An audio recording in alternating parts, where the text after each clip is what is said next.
नमस्कार मित्रों, एस के इंग्लिश क्लासेज में आपका स्वागत है। आज हम चर्चा करने जा रहे हैं टेंस। टेंस का मतलब होता है काल। काल को हिंदी में समय भी बोलते हैं। टेंस 3 प्रकार के होते हैं। पहला प्रेजेंट टेंस, दूसरा पास्ट टेंस, तीसरा फ्यूचर टेंस।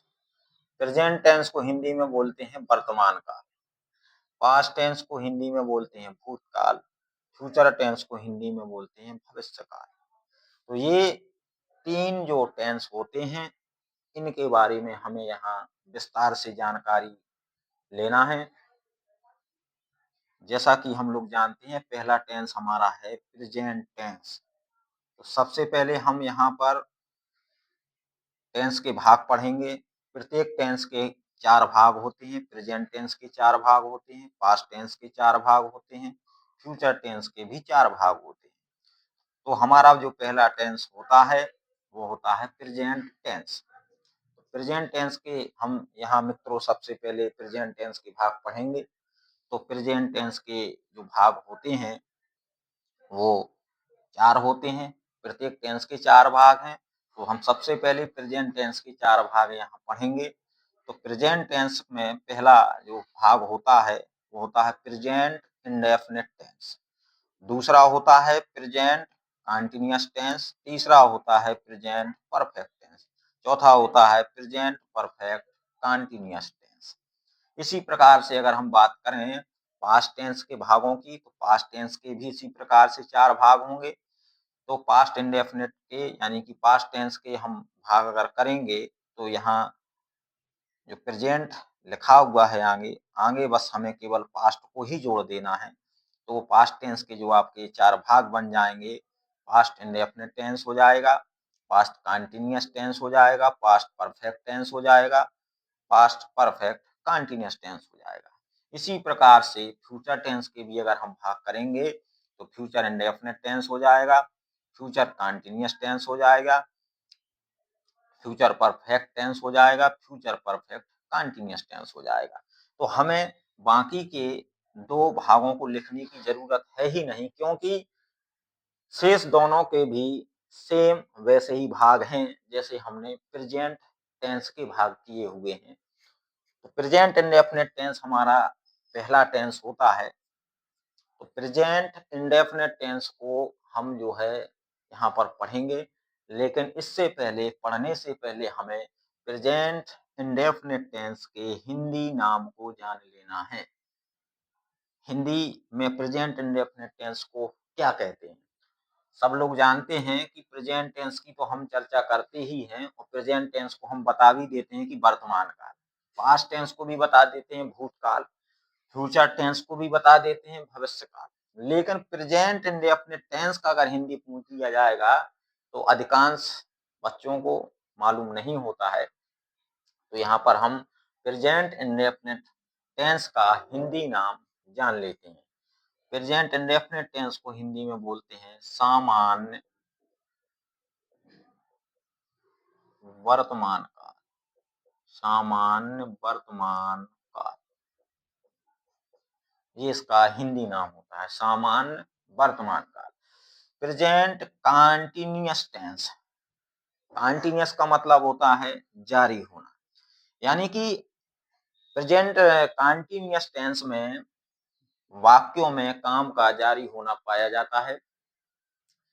तो कहने का मतलब जो काम जारी होता है वो काम अपूर्ण होता है, क्योंकि वो अभी पूरा नहीं हुआ है, वो अभी जारी है। इसलिए यहाँ पर इस प्रेजेंट कंटीन्यूअस टेंस का जो हिंदी नाम होगा, काम इसमें अधूरा रहता है, अपूर्ण रहता है, तो इसका हिंदी नाम होगा अपूर्ण वर्तमान काल।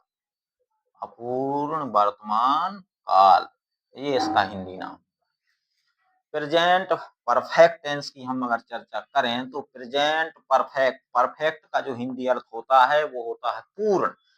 तो परफेक्ट टेंस यानी कि वर्तमान काल में जो काम अभी अभी पूरा हुआ हो उसको बोलते हैं पूर्ण होना। तो हिंदी में इसका नाम होगा पूर्ण वर्तमान काल। पूर्ण वर्तमान, पूर्ण वर्तमान काल। ये इसका हिंदी नाम होगा। अब चर्चा करते हैं, हमें पता है जो चौथा है, चौथे में लिखा है प्रेजेंट परफेक्ट कंटीन्यूअस टेंस, यानी कि परफेक्ट का मतलब होता है पूर्ण, हमने अभी ऊपर लिखा है। और कंटीन्यूअस का मतलब होता है अपूर्ण। क्या होता है? अपूर्ण, यानी कि ये वो वाक्य हैं जिनमें कुछ काम का होना पाया जाएगा और कुछ काम अधूरा भी होगा। तो कुछ काम पूरा है और कुछ काम अधूरा है। और परफेक्ट कंटीन्यूअस के वाक्यों में समय भी दिया रहता है। तो समय के अंतर्गत कुछ काम हो जाता है और कुछ काम जारी रहता है। इसलिए इस वाक्य को हम पूर्ण भी कहते हैं और अपूर्ण भी कहते हैं। तो इसका नाम हो जाएगा हिंदी में पूर्णापूर्ण वर्तमान काल। पूर्णापूर्ण वर्तमान काल, ये इसका हिंदी नाम हो जाएगा, पूर्णापूर्ण वर्तमान काल। यानी कि ये जो चार नाम हैं, इंग्लिश में तो हमें अधिकांश मालूम चल ही जाते हैं, लेकिन हिंदी में अक्सर हम लोग इनका नाम नहीं पता कर पाते हैं। तो मैंने यहाँ पर हिंदी भी लिख दी है, आप लोग चाहें तो इसको नोट भी कर सकते हैं। प्रेजेंट इंडेफिनिट टेंस, इसको बोलते हैं सामान्य वर्तमान काल। प्रेजेंट कंटीन्यूअस टेंस, ऐसे वाक्यों में काम अधूरा पाया जाता है, इसलिए इसको कहते हैं अपूर्ण वर्तमान काल। प्रेजेंट परफेक्ट टेंस की अगर हम बात करते हैं तो परफेक्ट का मतलब होता है पूर्ण, तो पूर्ण वर्तमान काल। प्रेजेंट परफेक्ट कंटीन्यूअस टेंस की बात करते हैं तो ऐसे वाक्यों में कुछ काम पूर्ण भी होता है, कुछ काम अपूर्ण भी होता है, तो इसको बोलते हैं पूर्णापूर्ण वर्तमान काल बोला जाता है। फिलहाल में हिंदी जानना जरूरी भी होती है। और जो इंग्लिश में जो नाम है तो ये लोग तो हम जानते ही हैं। फिलहाल में अब अगर हम बात करें पास्ट टेंस की, तो यहाँ पर जहाँ वर्तमान वर्तमान हमने लिखा है वहाँ केवल भूतकाल शब्द जुड़ जाएगा, यानी कि भूतकाल भूतकाल भूतकाल। भविष्य की चर्चा करेंगे तो यहाँ पर भविष्यकाल जुड़ जाएगा। तो कहने का मतलब, ये हिंदी नाम की मैंने यहाँ पर चर्चा की हल्की सी आप लोगों के साथ। अब यहाँ पर हमारा जो पहला टेंस आता है प्रेजेंट इंडेफिनिट टेंस, यानी कि प्रत्येक टेंस के कितने भाग होते हैं? चार। इसके भी चार और इसके भी चार, तो मिला करके इस प्रकार से हमें कुल मिला करके 12 टेंस पढ़ना होते हैं। और कोई भी टेंस जब हम पढ़ते हैं तो सबसे पहले उस टेंस की पहचान हमको आना चाहिए।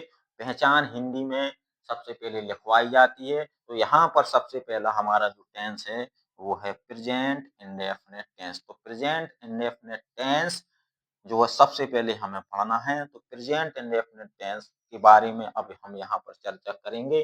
प्रेजेंट इंडेफिनिट टेंस क्या होता है, विस्तार से चर्चा करना है अब हमें यहाँ। तो प्रेजेंट इंडेफिनिट टेंस के बारे में हमें यहाँ पर चर्चा करनी है।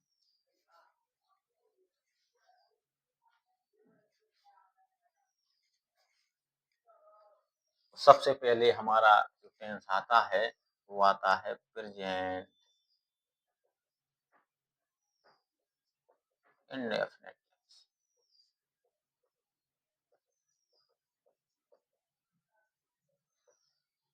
कोई भी टेंस हम पढ़ते हैं तो सबसे पहले उस टेंस की आती है पहचान। हिंदी वाक्यों से ही हमें टेंस के बारे में जानकारी मिलती है। हिंदी वाक्य में वाक्य के अंत में या वाक्य की क्रियाओं के अंत में कोई ना कोई पहचान छिपी रहती है और उस पहचान के माध्यम से ही हम टेंस का पता कर पाते हैं। जैसे कि यहाँ पर हमारा टेंस है प्रेजेंट इंडेफिनिट टेंस। तो प्रेजेंट इंडेफिनिट टेंस को पहचानने के लिए सबसे पहले हमें हिंदी वाक्यों की पहचान पता होना चाहिए। तो पहचान होती है जिन हिंदी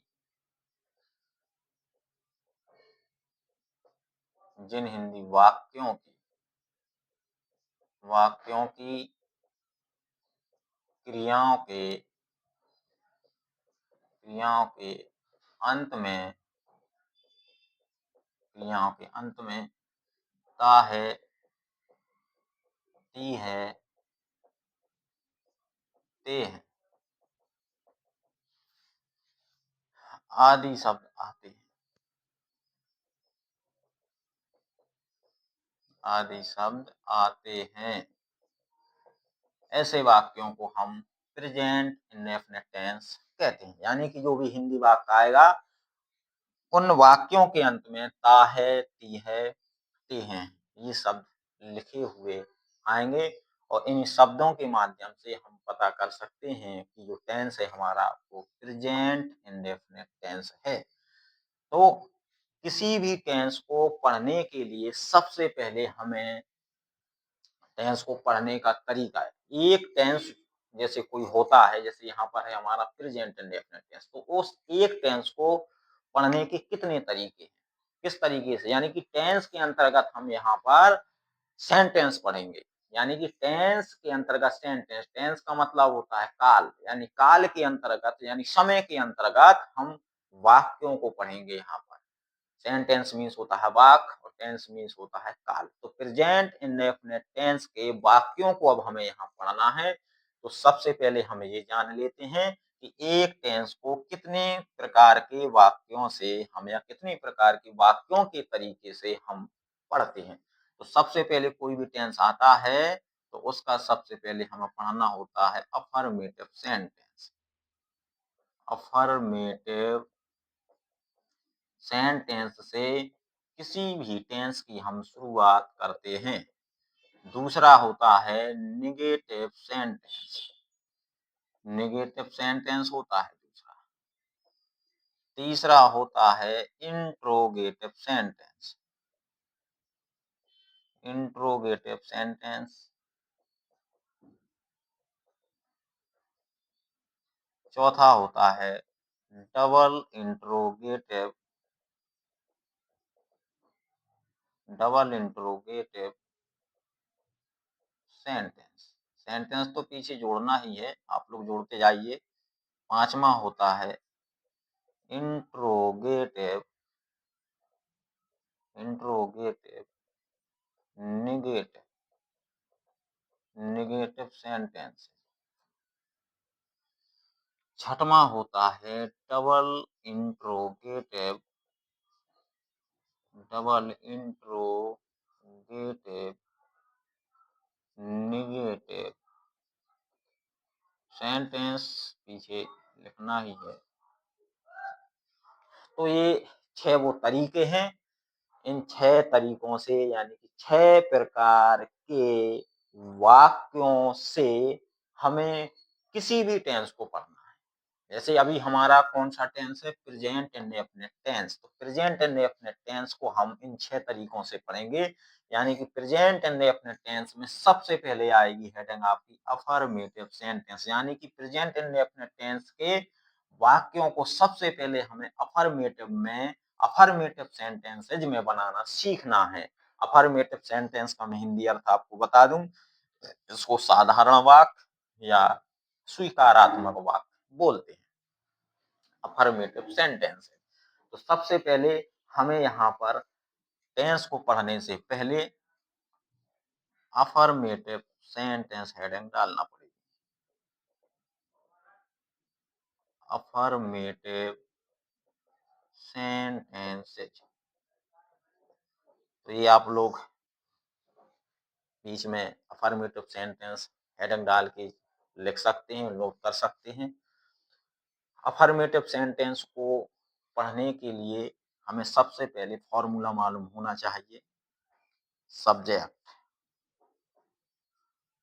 प्लस एम बी यानी मेन वर्ब, एम बी में एस या एस हम लगाते हैं, plus object plus other verb. ये आपका फॉर्मूला होता है प्रेजेंट इंडेफिनिट टेंस के अफर्मेटिव सेंटेंस को बनाने का फॉर्मूला। यानी कि साधारण वाक्यों को बनाने का फॉर्मूला हमारा ये है। सब्जेक्ट का मतलब होता है कर्ता, एम बी का मतलब होता है मेन वर्ब यानी कि मुख्य क्रिया वाक्य की। ऑब्जेक्ट लिखा हुआ है, ऑब्जेक्ट का मतलब होता है कर्म। अदर वर्ड का मतलब होता है अन्य शब्द। यानी कि वाक्य में और भी कई शब्द ऐसे होते हैं जो ऑब्जेक्ट के बाद आ जाते हैं, तो उनको हम अन्य शब्द में रखते हैं और उसकी स्पेलिंग सबसे अंत में ही बनाई जाती है। तो फॉर्मूला को देख करके ही हम जो सेंटेंसेज आएंगे उनको हमें बनाना है। तो सबसे पहले हमें यहाँ पर ये जान लेना ज़रूरी है, जो एमबी में एस या ईएस जो लगा हुआ है, ये एस या ईएस क्या हरदम आएगा या इसका प्रयोग हमें कैसे करना है? देखते हैं ज़रा। पहला पॉइंट, हमें पता है कि जो वाक्य का कर्ता होता है वो एकवचन में भी होता है और वाक्य का कर्ता बहुवचन में भी होता है। तो यहाँ पर हमें एकवचन और बहुवचन के कर्ता की चर्चा कर लेना है। एकवचन कर्ता, एकवचन कर्ता ही, सी, इट या किसी का, किसी का नाम। तो एकवचन के जो कर्ता होते हैं वो ये होते हैं ही मीन्स वह, लड़कों के लिए यानी पुल्लिंग के लिए प्रयोग करते हैं। सी मीन्स होता है वह, ये लड़कियों के लिए प्रयोग किया जाता है इट, या किसी का नाम। तो किसी का नाम जो है वो कोई भी नाम हो सकता है, लड़का का भी नाम हो सकता है, लड़की का भी नाम हो सकता है, तो ये भी आपका एक वचन में ही रहेगा। तो ही, सी, इट या किसी का नाम, ये आपके एक वचन के कर्ता हैं।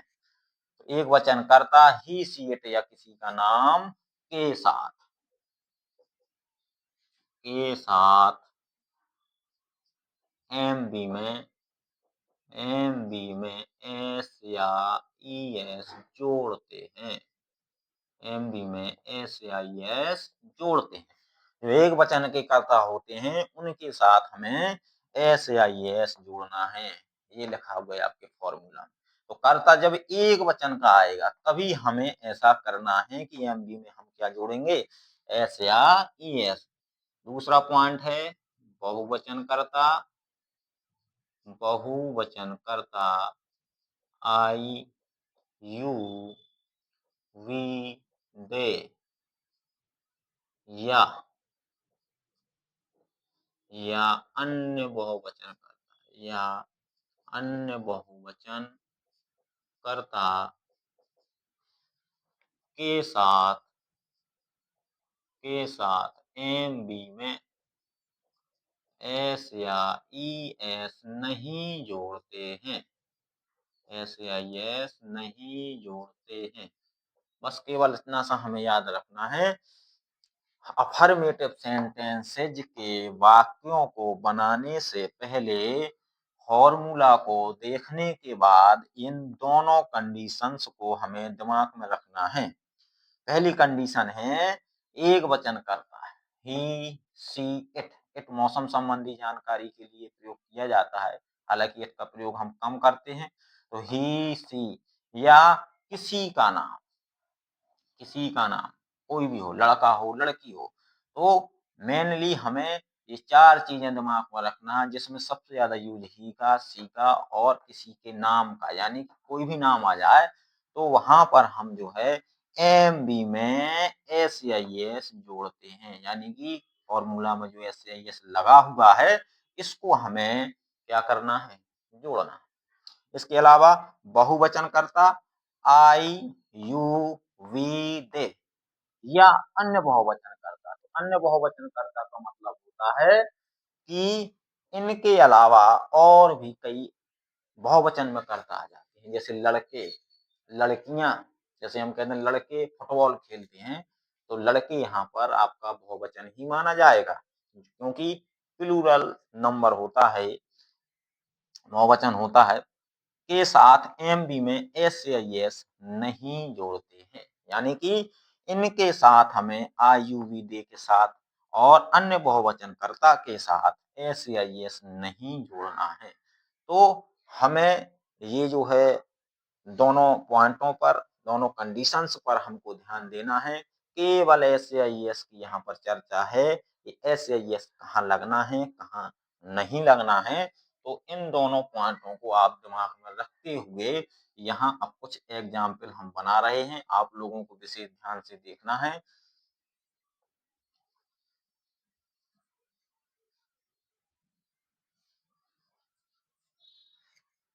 एग्जाम्पल है, फॉर्मूला आपके सामने लिखा हुआ है, कंडीशन आपके सामने लिखी हुई है, तो इनको ध्यान में रखते हुए अब हम यहाँ पर एग्जाम्पल बनाएंगे। एग्जाम्पल है जैसे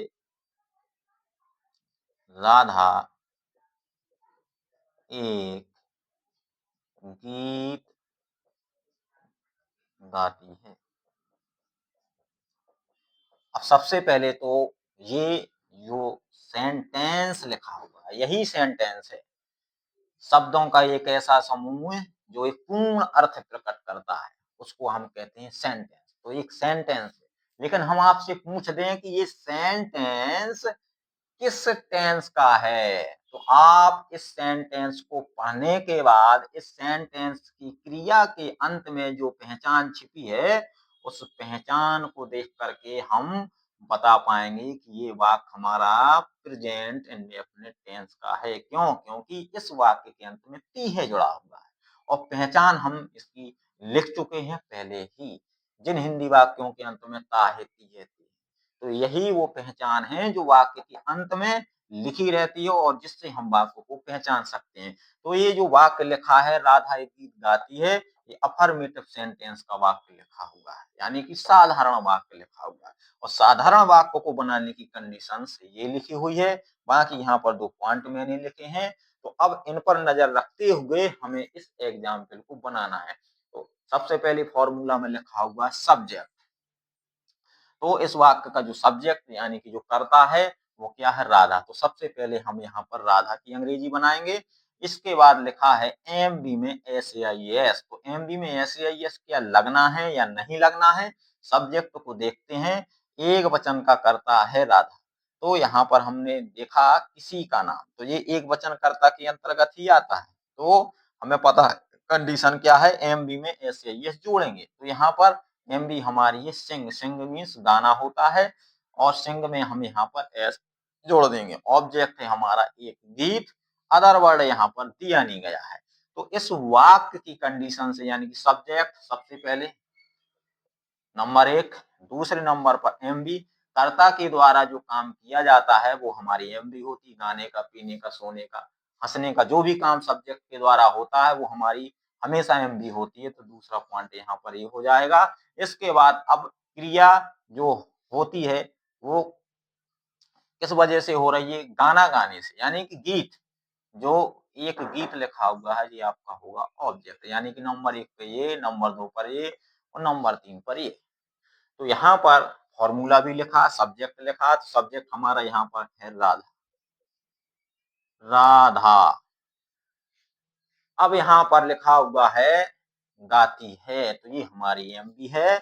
एमबी में हमें एस आई एस लगा देना है क्योंकि किसी का नाम दिया गया है। तो हमें यहाँ पर सिंग मीन्स होता है गाना, सिंग में एस लगा देंगे तो हो जाएगा सिंग्स। अब ये सॉन्ग ये हमारा ऑब्जेक्ट है। तो राधा सिंग्स ए सॉन्ग, ये हमारा एग्जाम्पल जो है बन करके तैयार हो गया है। एक एग्जाम्पल और देख लेते हैं। वे खिलौने वे खिलौने बेचते हैं। वे खिलौने बेचते हैं। तो ये वाक्य भी देखें, इसके अंत में भी ते है शब्द जुड़ा हुआ है। वे खिलौने बेचते हैं।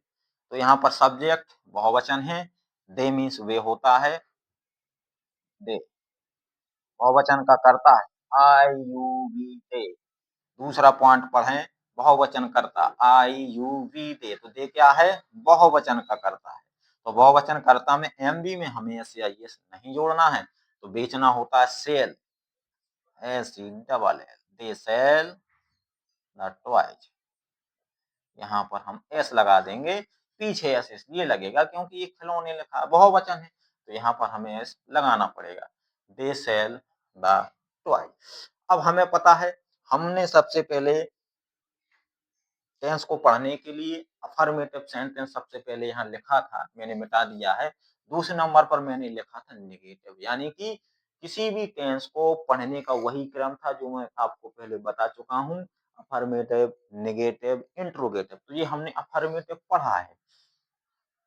तो हम यहाँ पर अफर्मेटिव सेंटेंस के कुछ वाक्य चाहें तो प्रैक्टिस के रूप में आप लोगों के पास कोई बुक हो या किताब हो तो उसमें जाकर के आप अफर्मेटिव सेंटेंस की एक्सरसाइज बना सकते हैं।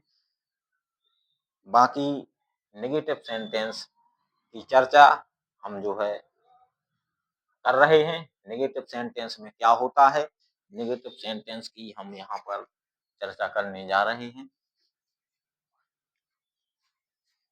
अफर्मेटिव सेंटेंस को भी हमने पढ़ा।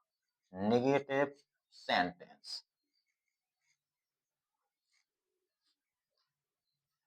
कोई भी टेंस होगा, कोई भी टेंस आगे जो भी हम पढ़ने जाएंगे, जैसे प्रेजेंट इंडेफिनिट टेंस की अभी चर्चा चल रही है, तो प्रेजेंट इंडेफिनिट टेंस के बाद जो भी टेंस हम आगे पढ़ेंगे वो वही 6 तरीके जो मैंने लिखे थे, उन्हीं 6 तरीकों को बार बार हमें पढ़ना है। कोई भी टेंस आएगा अफर्मेटिव से ही शुरुआत करेंगे, अफर्मेटिव के बाद नेगेटिव सेंटेंस आता है। बस सेंटेंस जो भी हम लिखते हैं उस टेंस की सबसे पहले हमको पहचान पता होना चाहिए, तभी हम उस सेंटेंस के आधार पर टेंस का पता कर पाते हैं, उस टेंस की हेल्पिंग वर्ब का पता कर पाते हैं। जब हमको यही क्लियर नहीं होगा तो टेंस हम नहीं बना पाएंगे। Negative sentence, present indefinite tense का नेगेटिव नेगेटिव सेंटेंसेस। तो यहाँ पर नेगेटिव सेंटेंस को हम जो है पढ़ेंगे। नेगेटिव का मतलब नकारात्मक, यानी कि वाक्य के अंत में हम कह सकते हैं कि नहीं शब्द लिखा रहता है, या वाक्य में नहीं शब्द लिखा रहता है, ऐसा भी बोल सकते हैं। सीधा सा है, नेगेटिव का मतलब नकारात्मक वाक्य होता है। अब यहाँ पर हमें ध्यान देना है, नेगेटिव सेंटेंस का जो फॉर्मूला होता है वो हम यहाँ लिखने जा रहे हैं। सब्जेक्ट प्लस हेल्पिंग वर्ब आएगी अब यहाँ पर डू और डज। अभी हमने अफर्मेटिव सेंटेंस पढ़ा था, अफर्मेटिव सेंटेंस में कोई भी हेल्पिंग वर्ब की चर्चा नहीं हुई थी। डू डज यहाँ पर हेल्पिंग वर्ब के रूप में आ गई है। इसके बाद डू डज के बाद हम लगाएंगे नॉट, नॉट के बाद आएगी एम बी। अब एम बी में यहाँ हम एस या एस नहीं लगाएंगे, केवल एम बी यानी मेन वर्ब की केवल चर्चा है। इसके अलावा आएगा ऑब्जेक्ट, ऑब्जेक्ट के बाद आएगा अदर वर्ड। तो ये हमारा फॉर्मूला है नेगेटिव सेंटेंस का। नेगेटिव सेंटेंस में हेल्पिंग वर्ब डू और डज। अब डू कहाँ लगाना है, डज कहाँ लगाना है, मैं आपको बता चुका हूं। एक वचन कर्ता और बहुवचन कर्ता। एक वचन कर्ता में कौन कौन आया था, कौन कौन से सब्जेक्ट थे, बहुवचन कर्ता में कौन कौन से सब्जेक्ट थे, तो ये हम पहले ही लिख चुके हैं। तो हम यहाँ पर सीधा लिख सकते हैं। पहला पॉइंट, एक वचन कर्ता, एक वचन कर्ता यानी कि लिख चुके हैं हम एक वचन कर्ता के साथ हेल्पिंग वर्ब यानी सहायक क्रिया डज लगाते हैं। दूसरा पॉइंट है बहुवचन कर्ता। बहुवचन कर्ता में कौन कौन आता है, हम लिख चुके हैं पहले ही। बहुवचन कर्ता के साथ हेल्पिंग वर्ब डू लगाते हैं। बहुवचनकर्ता के साथ हेल्पिंग वर्ब डू लगाते हैं। अब एक वचनकर्ता में हमने पहले पढ़ा इसीएट या किसी का नाम, बहुवचनकर्ता में आई यू वी दे, ये बहुवचन के कर्ता होते हैं। इनके साथ हेल्पिंग वर्ब हम डू लगाते हैं। तो ये फॉर्मूला है। डू डच के बाद हमें नॉट लगाना है, बाकी एम बी में ऐसे यहाँ लगना नहीं है। तो अफर्मेटिव सेंटेंस में हमने हेल्पिंग वर्ब नहीं लगाई थी, लेकिन जैसे ही नेगेटिव सेंटेंस आया, प्रेजेंट इंडेफिनिट टेंस का जैसे ही नेगेटिव सेंटेंस आया, तो यहाँ पर हेल्पिंग वर्ब डू और डज लगना शुरू हो जाती है। डू कहाँ लगना है, डज कहाँ लगना है, मैंने आपको बता दिया है। सीधा एग्जाम्पल पर चलते हैं। एग्जाम्पल है, वह घर नहीं जाता है। तो इस वाक्य में नहीं शब्द लग गया। ये जो नहीं शब्द है यही हमारे वाक्य को नेगेटिव बना रहा है। नहीं शब्द को यहाँ से हटा दिया जाए तो वाक्य आपका बन जाएगा वह घर जाता है, अफर्मेटिव सेंटेंस में पहुंच जाएगा। लेकिन यहाँ पर हमें वह घर नहीं जाता है ये वाक्य बनाना है। फॉर्मूला हमारा ऊपर लिखा हुआ है। सब्जेक्ट हमारा वह है ही एक वचन है, तो ही एक वचन है, तो एक वचन कर्ता के साथ क्या लगाना है, हमें डज लगाना है। तो डज आ जाएगा। डज के बाद आप डू डज में से डज आ गया, नॉट लगाएंगे। नॉट लगाइएगा। इसके बाद एमबी हमारा है जाना, तो he does not go to, to लगाइएगा house, he does not go to house. ये हमारा जो है नेगेटिव सेंटेंस है। नेगेटिव सेंटेंस में हमें केवल और केवल डू या डच का ध्यान देना है, और डू डच के बाद हमें नॉट लगाना है। एक वचन करता है तो डज लगेगा, और बहुवचन का करता है तो डू लगेगा। अब हम यहाँ पर चर्चा कर रहे हैं अगले की। टेंस हमारा चल रहा है present indefinite tense. Present indefinite tense का फॉर्मेटिव पढ़ने के बाद नेगेटिव पढ़ा हमने। आप लोग चाहें तो साथ में नोट भी कर सकते हैं, नोट करते जाएंगे तो उसमें आप लोगों को ही आगे चल के लाभ मिलेगा। इसके बाद हम पढ़ रहे हैं इंट्रोगेटिव सेंटेंस। इंट्रोगेटिव सेंटेंस की कंडीशन क्या होती है? इंट्रोगेटिव सेंटेंस का मतलब होता है प्रश्नवाचक वाक्य, यानी कि जो हिंदी वाक्य होगा, हिंदी वाक्य आपका क्या से प्रारंभ होगा तथा अंग्रेजी वाले वाक्य की शुरुआत, जो इंग्लिश में नीचे वाक्य बनाते हैं हम हिंदी का, उसकी शुरुआत करते हैं हेल्पिंग वर्ब से। देखते हैं जब हेल्पिंग वर्ब से वाक्य शुरुआत होगा तो क्या होगा। Interrogative sentence, interrogative sentence. Formula लिखते हैं, प्रश्नवाचक वाक्य हिंदी में बोलते हैं। प्रेजेंट इंडेफिनिट टेंस पढ़ रहे हैं, प्रेजेंट इंडेफिनिट टेंस का इंट्रोगेटिव सेंटेंस आ गया है।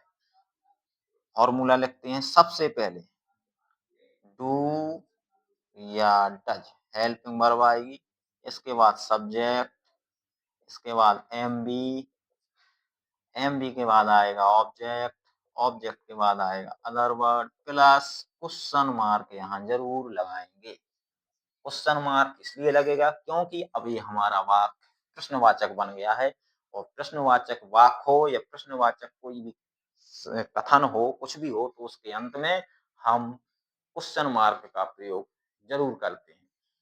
और हिंदी में वाक्य की शुरुआत क्या से होगी, और अंग्रेजी में जो वाक्य बनाएंगे वो डू या डज से प्रारंभ होगा, यानी कि सब्जेक्ट के पहले हमें हेल्पिंग वर्ब डू या डज का प्रयोग करना पड़ेगा। देखते हैं एग्जाम्पल।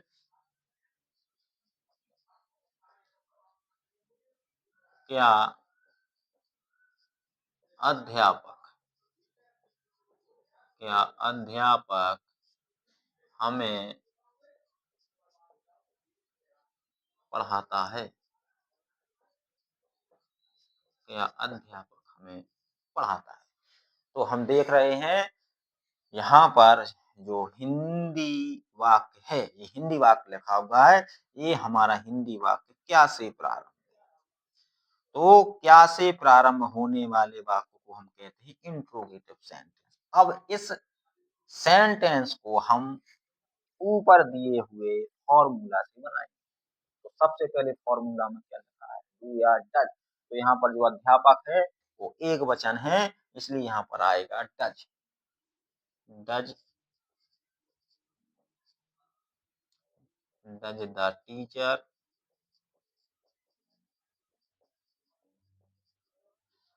अब एमबी लिखी हुई है, डू डज में से डज आ गया, सब्जेक्ट द टीचर आ गया, इसके बाद एमबी पढ़ाना, तो टीच माना पढ़ाना होता है, does the teacher teach us माने होता है हमें, तो does the teacher teach us.